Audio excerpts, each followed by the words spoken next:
Assalamualaikum warahmatullahi wabarakatuh.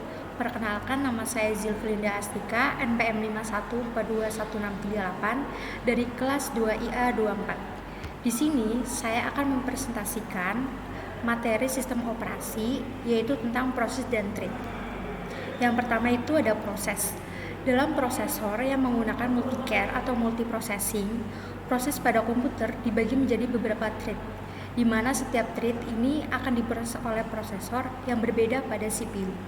Tempat dari proses ini disebut proses control block atau PCB. Selanjutnya, di dalam proses terdapat satu ada identifier, kedua ada state, yang ketiga ada pointer, yang keempat ada priority, dan yang kelima ada program counter. Identifier yaitu suatu identifikasi proses yang membedakan setiap proses.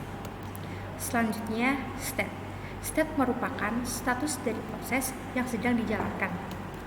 Kemudian ada priority. Priority adalah tingkatan dari proses yang dijalankan, atau prioritas atau tidak. Selanjutnya ada program counter.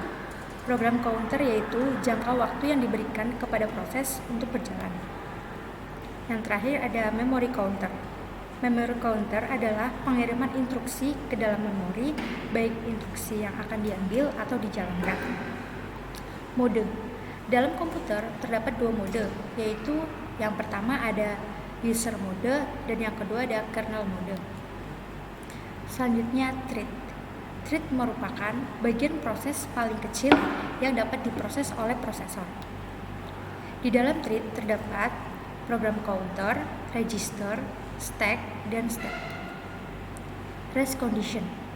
Rest condition merupakan kejadian apabila suatu segmen masuk ke register yang sama, di mana apabila ada dua segmen atau lebih masuk ke register yang sama.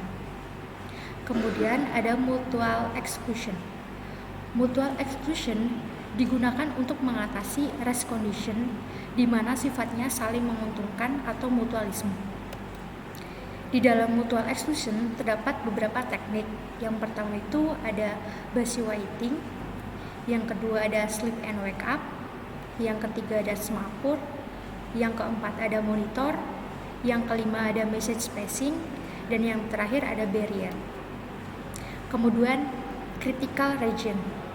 Critical region merupakan proses yang menggunakan sumber daya yang sama, dan proses ini terjadi dalam suatu segmen. Salah satu cara untuk mengatasi critical region yaitu menciptakan protokol di mana proses dapat menggunakan sumber daya yang sama. Demikian presentasi dari saya. Apabila ada kekurangan, mohon dimaafkan. Terima kasih. Wassalamualaikum warahmatullahi wabarakatuh. Udah, J. Dah.